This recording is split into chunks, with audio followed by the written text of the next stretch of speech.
Since we went for about 30 minutes last week, we're going to hopefully keep it a little bit closer to 20 this week. And our goal today is as we're both, I saw him, Mike, I just saw you pick up, I think, a Coke Zero. Um, Yes. and so this is also Coke Oh, Zero. I mix it in with frozen, but yeah, so we're both doing Coke Zero. We're tonight we're discussing the importance of community involvement, people being involved with activities and so forth. But honestly, where we're really starting this is because back home in Iowa, as pretty much across the nation, I guess, the world was rocked by a decision of the Catholic Church to reorganize. And for my home community, the city where Mike city, it's hard to refer to Newhall as a city, but anyhow, it's a uh, town. the town of Newhall will be losing its Catholic Church. And I just, as Mike is very involved with the church, I just want like an understanding of what's going on. Again, I was raised Lutheran. I know nothing about the hierarchy of the church and how things work. So, Mike, to you. Well, just I guess yeah, it's a comment. I don't know how nationwide this process is that we used in the Archdiocese of Dubuque, but I know that there's a number of things that happen. For example, in the Archdiocese of Dubuque, church attendance in the last 10 years, 20 years, and I can't remember the numbers, fallen off 46%. That's that's a lot. Okay. Um, Perhaps scandal in the church contributed to that with people saying no more. I don't know. Certainly, COVID caused problems with people attending church, and that maybe has hit churches of any denomination when they went to online, streaming and so forth. People stopped coming, and maybe may or may not have come back. I know that the dioceses across the nation are looking at this because you're compounding that with a shortage of priests. There just are not enough priests to put in the parishes. When I first moved, first bought our property here in Manchester, there were two priests at Manchester. There's been one now for, I don't know, more than a decade because there weren't enough to put two priests in this parish. And Mhm. then they went to clusters. So they organized parishes into two, three, four churches into a cluster with one priest that served all of them. Then with that you would have, a rotating mass. Maybe you'd have one church that always had a Sunday mass and then the others would get one, for example, in their own. Manchester would have two masses Saturday night and Sunday, and then Ryan and Masonville. I don't know. I can never remember Masonville. I was always want to kind of call it something else. And Delhi rotated. They had a mass every 3 weeks there. Yeah, the Archbishop said this isn't right, but they're not looking to technically close churches. And I've heard that some dioceses have done that.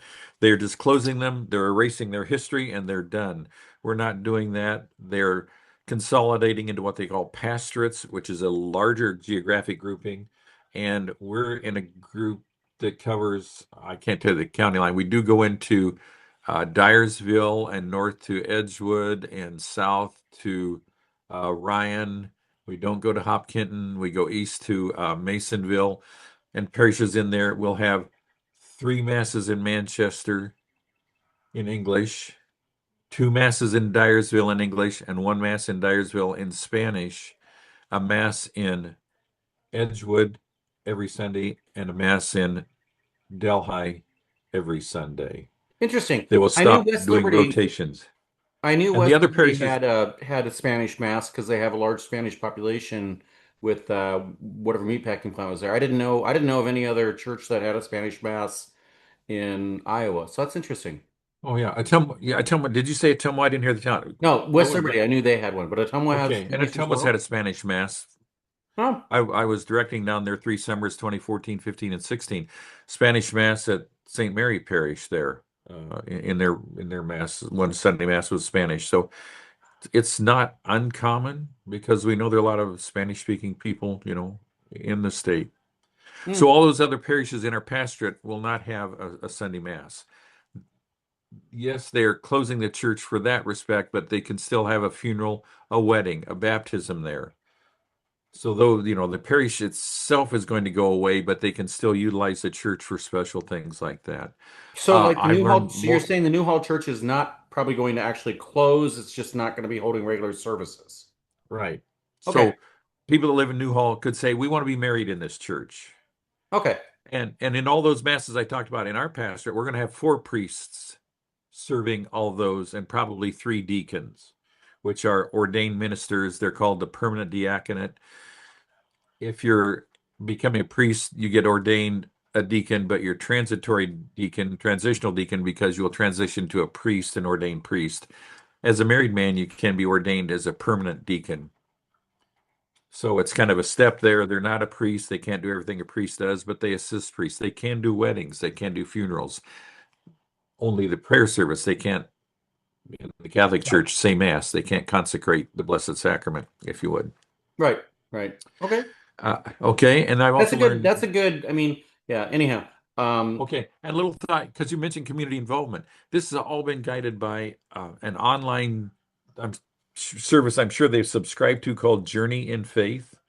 So anybody can look up dbqjourneyinfaith.com and it'll talk about the process. They did a bunch of information gathering. They sent out surveys and collected surveys. They had mass counts and they plug all this in and guess who's guiding it all? AI, I'm sure, is looking at that and saying, well, if we do these borders, then nobody will have to drive more than 20 minutes. You mhm, know, this many people, this many parishioners, this many mass attendees, this many priests serving this, probably setting up ratios of priests to people and so forth. That can all be done by computer. But sure. anybody, and I trust the Archbishop said anybody that responded, because you could write in comments, which I did, the Archbishop read. Hmm. Okay. That's what we're told. It would be a ton. It's not a few. It's going to be a ton of them that came in, and it's also resulted in death threats. It's like the closing of school district. Because one thing I wrote in, I said, "Hey, this is like closing a school, Yeah. and perhaps in some ways more personal. Certainly, every bit as personal as closing the school, or even more so, because you don't get baptized at a school, right? Your kids go there, they graduate from there. Your activities, you play football, athletics, or activities, music, theater, whatever. You have a lot of tie there. Well, But at your church, you're born, you go to your first communion, you're married there, you're buried there, right? You're hatched, matched, and dispatched all out of one thing, and that's being taken away. Your father may have helped build the church. Your grandfather may have built the church. There's a lot of personal, emotional ties, so they're tough. But they took all that, and that's that community involvement you've been talking about. We're going to kind of look at with schools, a lot of community involvement in that to help reach a very tough decision. I don't, I sorry. feel sad for anybody that's losing their church. It's got to be a very tough thing, Well, I but mean, I don't know what else you can do. this ties into you lived in Newhall when Benton Community made the decision, had the vote to close the Newhall School. And, I was very sad about that. I love the Newhall School. I thought it was just a beautiful building. I, I'm, by the way, one of my meditation exercises is I remember that building. And so I fly through the building just to keep it in my memory. And so that's a meditation Mhm. exercise for me. Because there's no video out there. So it remains in my mind and that's a good meditation exercise. But it was a huge issue for the people of Newhall to lose that because you're right, the school is something that is a pillar of the community. It's that thing. Um, so let's move to that transition in at Benton Community where you were doing theater. They had what was called the Fine Arts Promoters, and their goal was to help the theater, to help the band group, to help just anything in the fine arts that was their goal to help. Um, and it was, to be clear, it was the moms. I don't know from my time around it with when my mom was heavily involved with it, it was all women. Um, Mom got involved and then quickly became the president of it because mom came up with the idea of bringing salty dogs to the meetings, and the women were like, "We can drink during our meetings. Wow!" And so mom instantly became very popular and became the president. That's just who she was. But I'm curious to what degree. So just start with like what their goal is to help, and I don't I know from what mom was doing, she had no idea, there's nothing that she was doing like telling the band director you must do this, whatever, or who, your replacement in theater because she was after your time in theater. She was all about just what can we do to help. So I hope Mhm. that's the involvement you had with people so that's what I'm asking you. As a director, how does the community get involved and how does that help you? Well, I think that can be really good for that because athletic boosters have lived rather forever, right? Hmm. And big money raisers, fundraisers help finance football field, whatever new covering and the new surface for the football field, yada yada yada. And so it was good to see when I moved to the Benton community, they had the VIPs, vocal instrumental parents. And I at some point said, gee, can you do something to support all the fine arts? Because they would, oh, I can't remember what all they did. The big thing that I remember doing was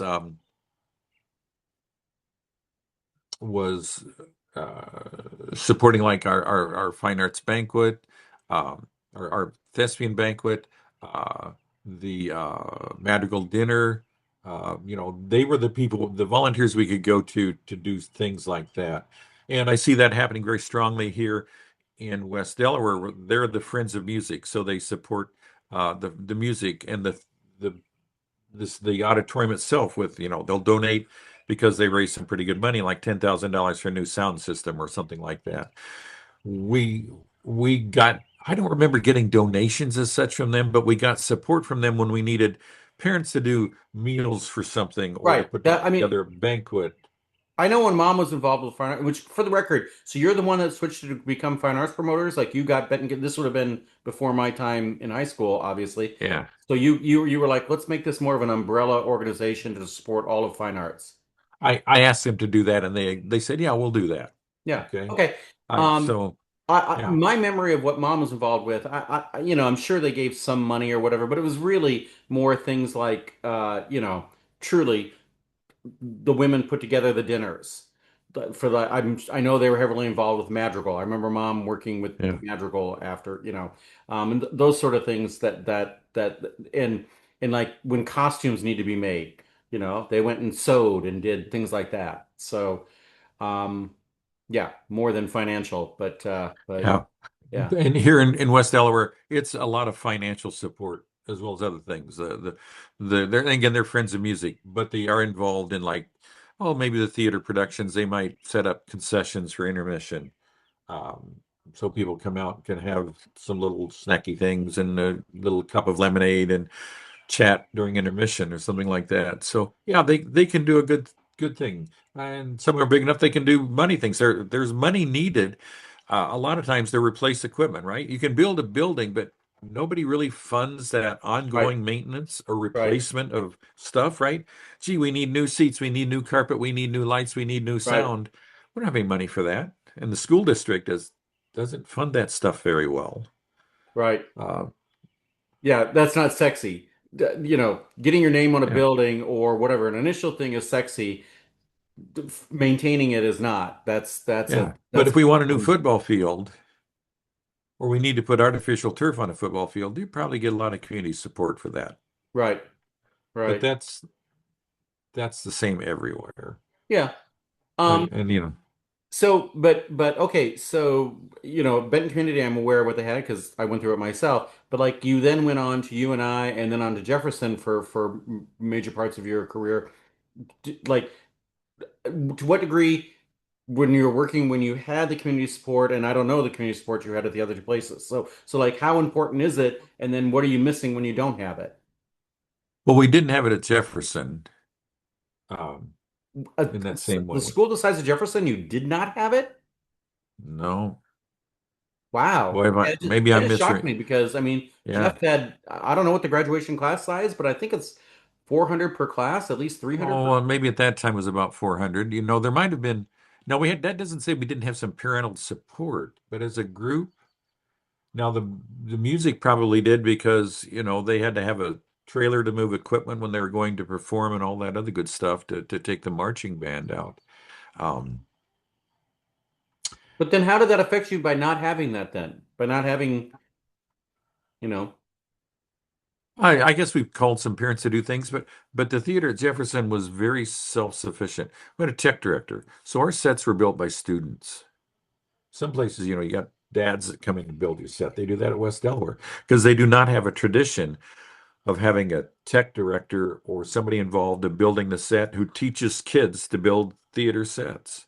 Hmm. And set construction in the theater is very different from household construction. So when you get somebody who's just building houses coming to build your set, you're probably going to use a lot of 2-inch lumber. That isn't 2-inch wide, that's 2-inch thick lumber. I learned a long time ago in college, you can build stair units out of 1-inch lumber, 1x10s. You don't need 2x10s. It's going to weigh half as much, cost half as much, Right, and last twice as long.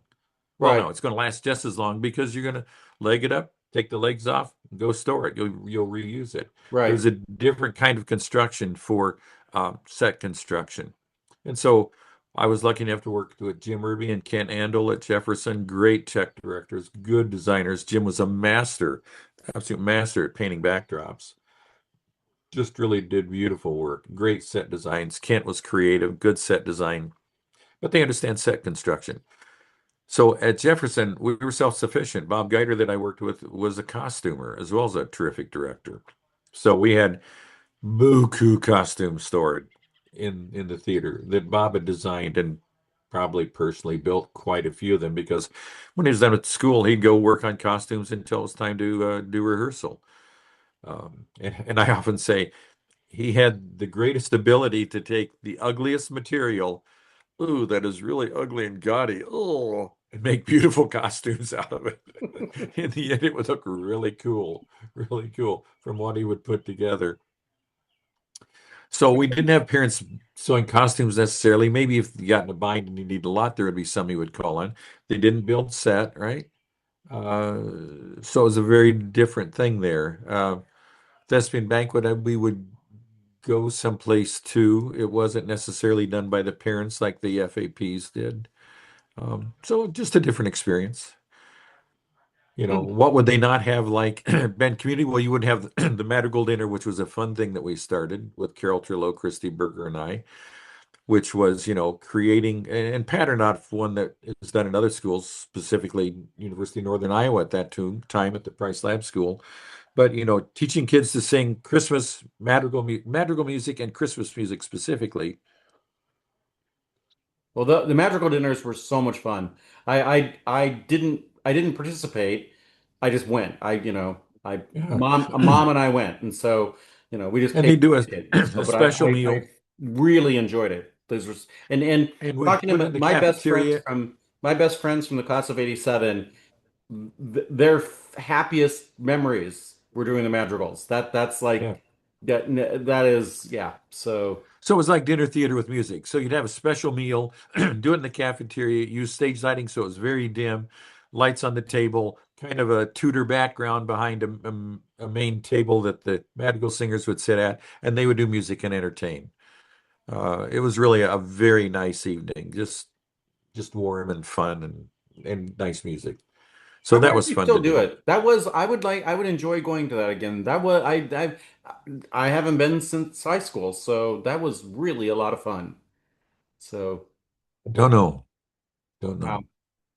That's well, okay, so not to I want to have a longer discussion of this at some point, but like what of it so like you did build an amazing theater program and like build in the madrigal of which you know Christy and Carol worked with you to develop these things, that you as a trio you were formidable. Like everyone even as I keep referring to in our private conversations, the jock group that I'm talking with of my class, everyone admired what the three of you built. You didn't have to be part of it to know that we had a fantastic music theater program going at Benton Community during your time.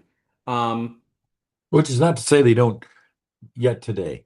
Yeah, I have no idea what they have today. Yeah, yeah, I'm in no exactly. way disparaging anybody who's working at Benton Community now. One of my former students actually is a teacher there, but anyhow, let that go, Steve.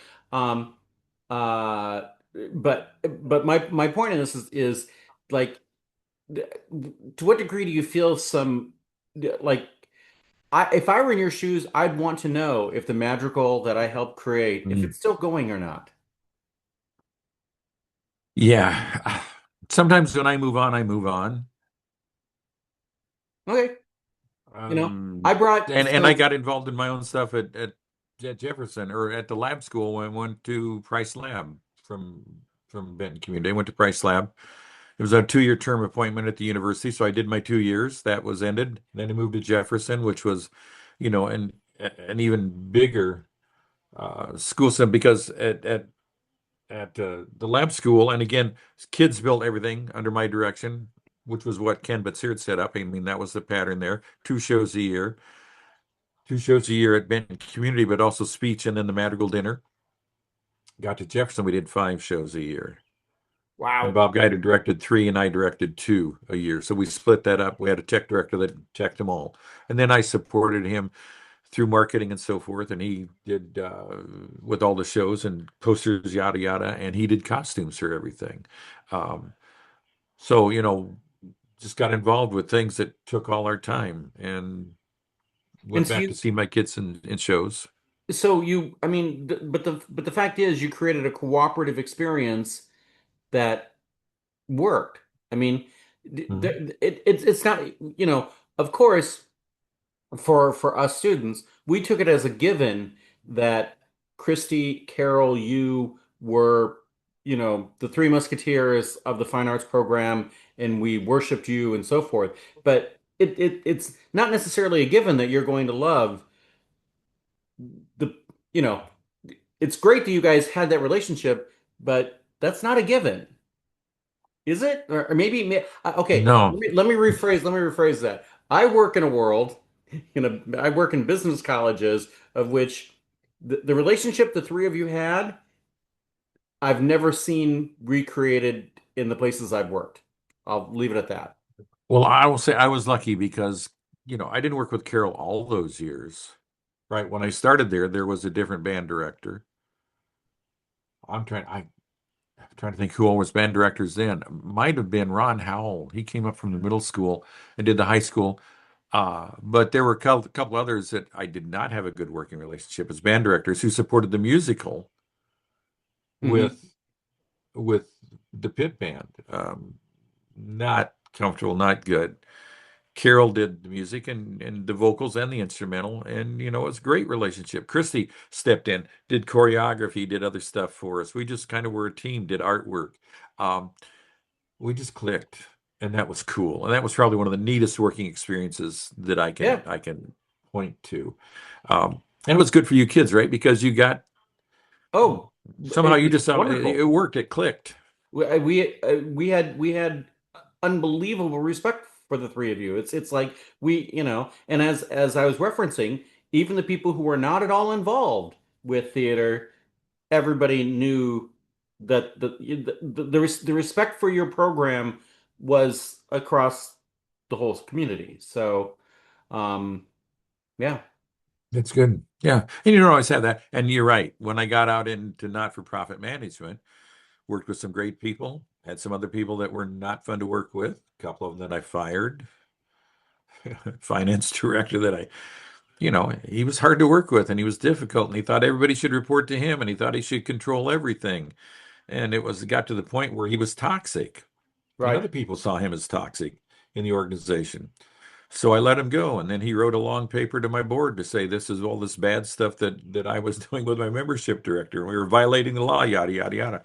So I sat down and spent I don't know how many hours writing a response to the board Right. to answer that and say, no, he said this, that's not true. I talked to the auditors. They said, don't worry about that. It's Hmm.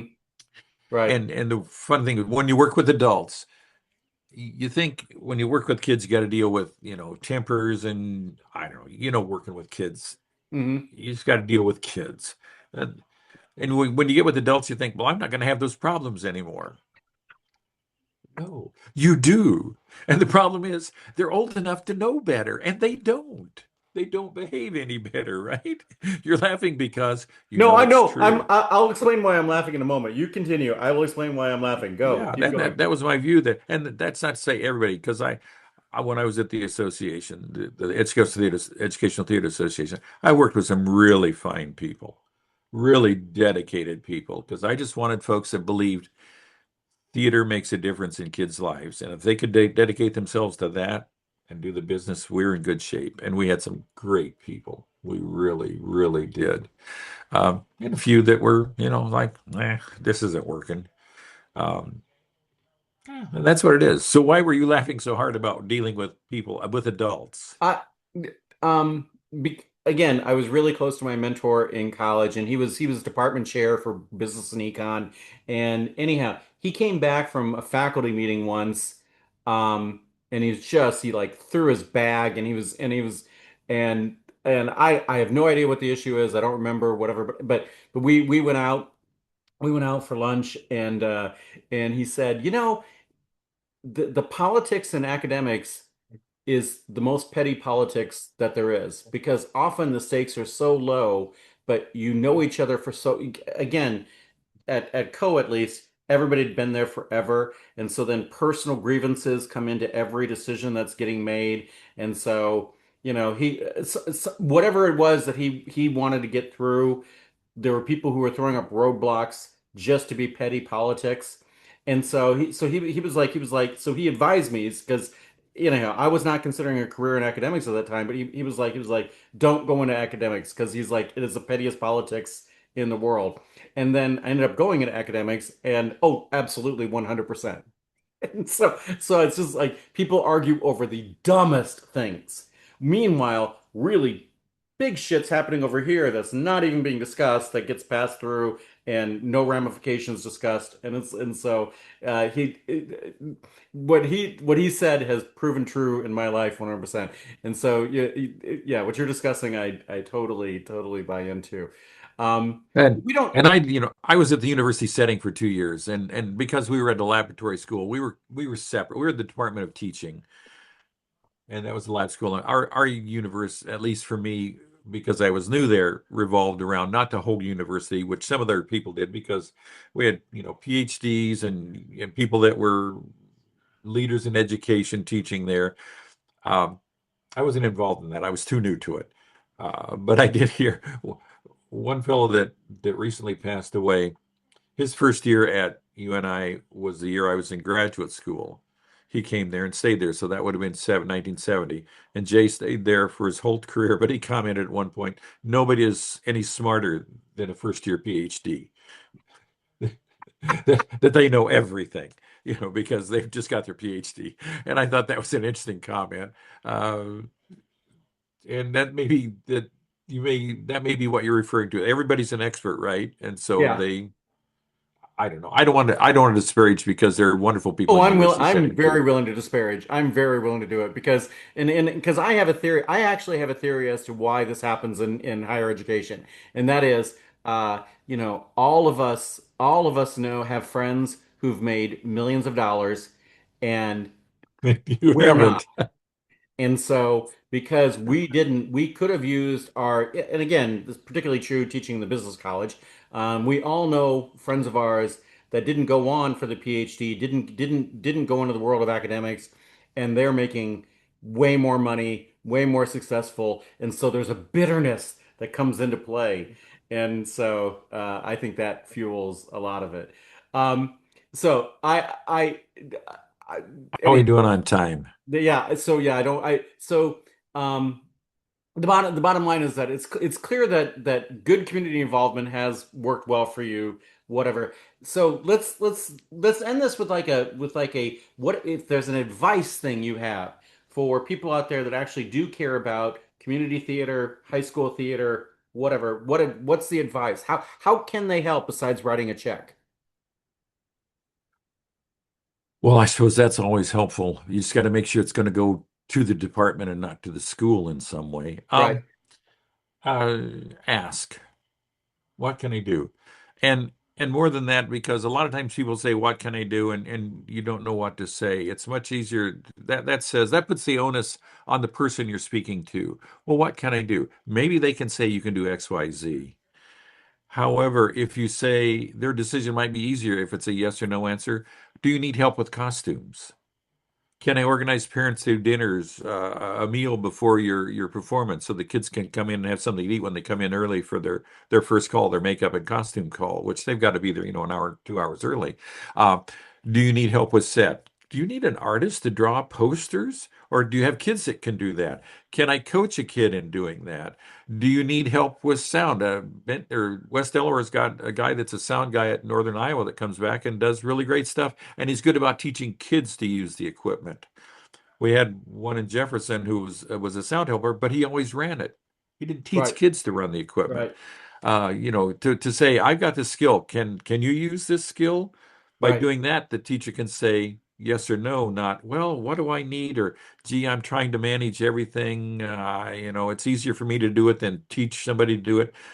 Maybe they can just say, yeah, I could sure use that help. That would be great. Do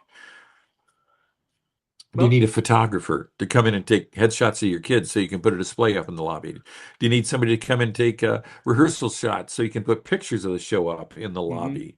The teacher may or may not have that resource, but if you can say, I can offer this to you, um, that may be helpful. So there's some suggestions there that somebody could do. Yeah.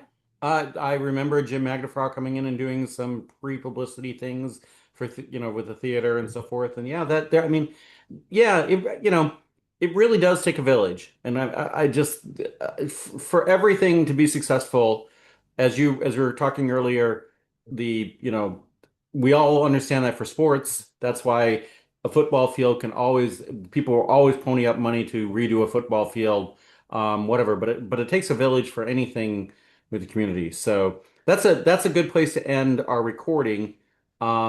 Anything else that you want to add to this before we do?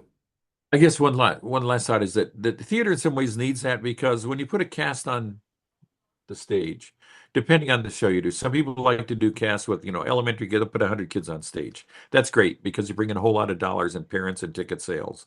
But if you do a really strong small cast show, you're only going to put 8, 10 people on stage.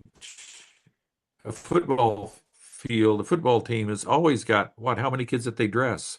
A Right. lot fewer play, a lot of them dress. But you put a lot more people up there. That's one difficulty with theater, unless you're one of those directors. And I was not a great one to do. I didn't like putting the elementary kids through the high school kids up there. Some people do that. I was happy to have a chorus up there. That's good to do. But when you do a straight play, you don't always have that chance. So understand there's a difference there, but they still need your support as an audience member, maybe as a volunteer. Uh, but if nothing else, go to the show. Yeah. That's good. Support That's by good. showing up. Yeah. Yeah, Yeah. I train hundreds more audience members than actors. I Yeah. probably count the actors that I trained on one hand. Some schools turn out a lot of actors. I didn't. But audience members, I had a lot of kids go through my program that I hope are now audience members. Yeah. Well, I enjoyed going back to Benton Community Theater. Long after I graduated, I went for many years, and I'd be happy to go again if I move back to the area. So, okay, that's a good place to end the recording. See you next week on that. Stop recording.